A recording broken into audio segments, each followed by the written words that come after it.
Okay, so let's talk about. Welcome back, everyone, to J-Face Games. First off, we're talking about RPGs, and we're building an RPG. And so today we're going to talk about trauma and health.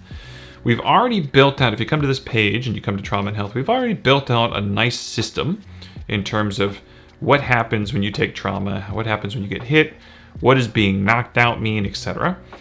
How can you turn health into spark points, meaning that you can fuel more of your powers in dire needs to keep doing stuff.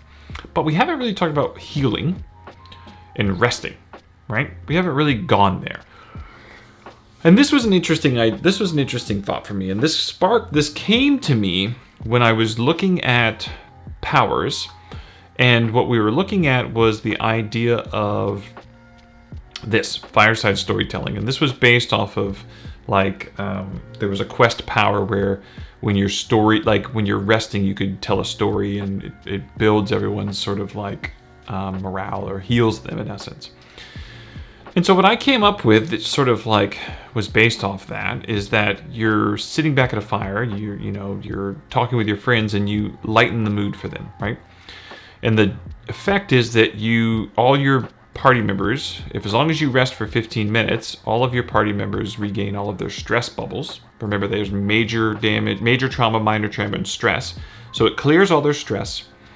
But you as a storyteller, you don't clear your stress because you're alleviating it for them, right?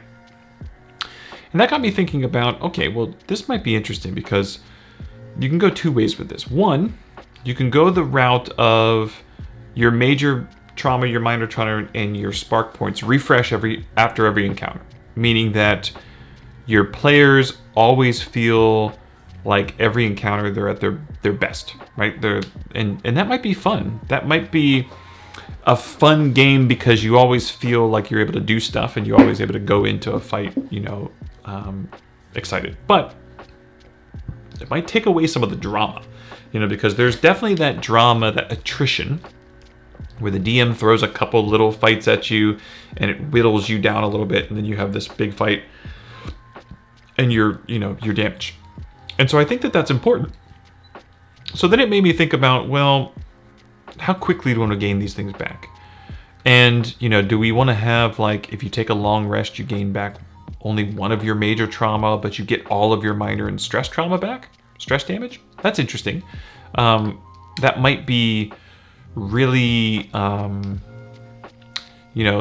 might limit maybe how often monsters do major trauma, because you don't want to have them dishing it out too much because it would be really hard to get all that back.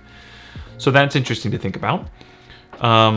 It then made me think about, just like that ability we showed, how it relieved all stress, you could have feats and powers that, instead of just targeting healing, they literally target different things. Like you have some feats that they heal minor wounds, there's some feats that heal major, and there's some powers or feats that heal stress, like that one.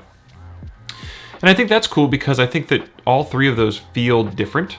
Like minor stress might be minor bumps and bruises, minor trauma in terms mental, and stress is just a level of anxiety that's building, and a monster misses you with attack, that's increases your stress. You can think about it in different ways. And so each one of those might have different things that are affecting them. And then I did this sort of alternate variable breakdown of resting, right? Where you have short, medium, and long rests, okay? Where the idea being that a short rest gives 50% of your stress back. A medium rest gives you all your stress and 50% of your minor back. A long rest gives you all of your stress, all of your minor, and one major trauma back. And the interesting concept here being is that these short, medium, and long rests then have thematic repercussions. It could be as simple as, depending on which one they do, depends on how many pies of a progression clock, like in Blades in the Dark, that fills up. So if there's 6 progression clock slices, and if it gets to 6 full, then the bad guy succeeds at some sort of task.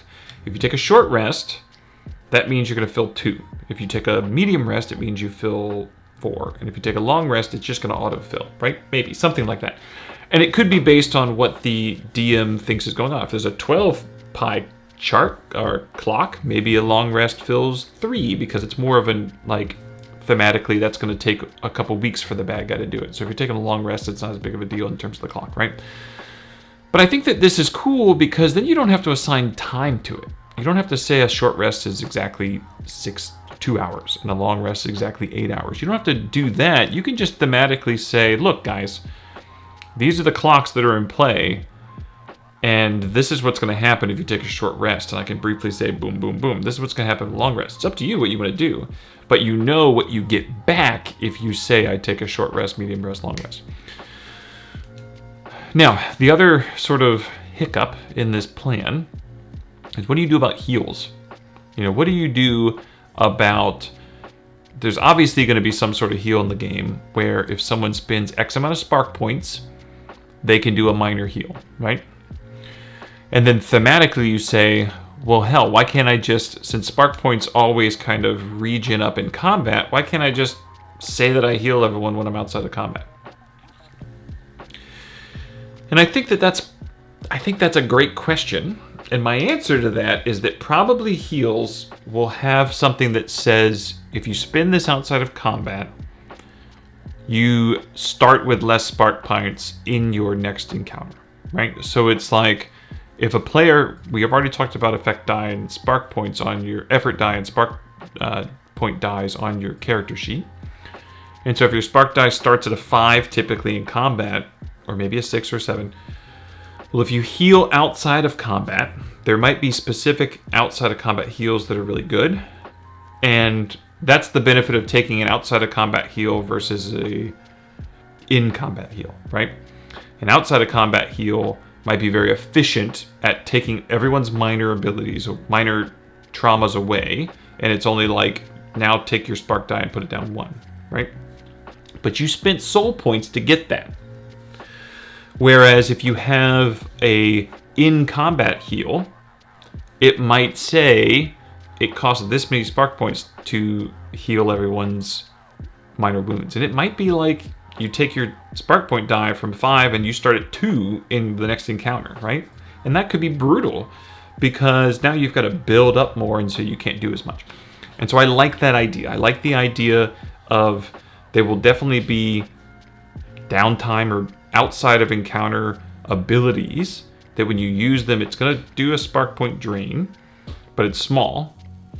And then there's in combat abilities that when you use them outside of combat, they affect your starting spark point time. Now, what those numbers are, how we're going to get there, that's just play testing. We'll get there.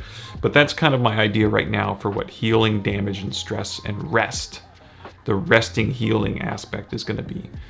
So I'd love to hear your comments. I'll leave them in the chat. Hit the bell, hit the subscribe button, and I'll talk to you soon.